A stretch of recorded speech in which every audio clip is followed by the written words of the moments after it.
On December 24th, 1814 AD, the Treaty of Ghent was signed on Christmas Eve between the United Kingdom and the United States of America.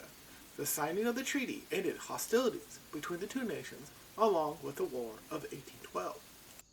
The city of Ghent was chosen as a neutral site, and negotiations to end the War of 1812 began around the first week of August of 1814.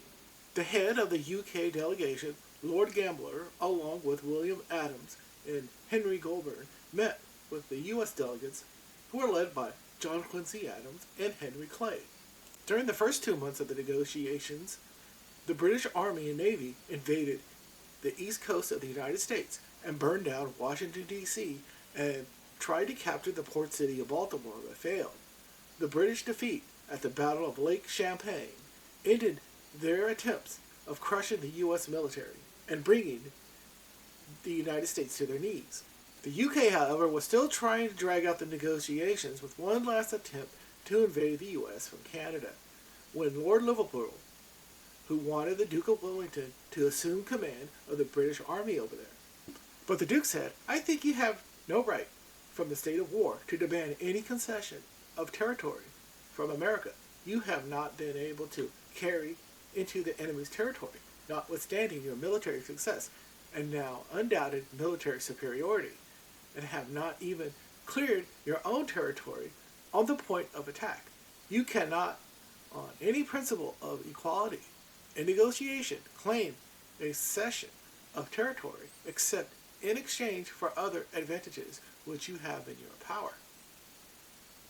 Then, if this reasoning be true, why stipulate for the uti possidendi? You can get no territory. Indeed, the state of your military operations, however credible, does not entitle you to demand any." With no other options, the two sides formally agreed to end the hostilities and return to pre-war borders between the two nations in North America. The UK promised to return all freed slaves it liberated during the war, along with prisoners, land, and property.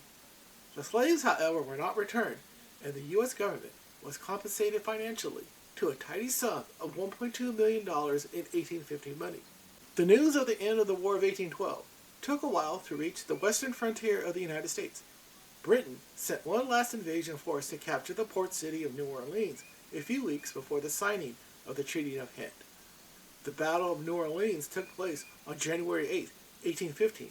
The American forces, led by General Andrew Jackson, crushed the British invaders. Both sides had no idea at the time that the war was over.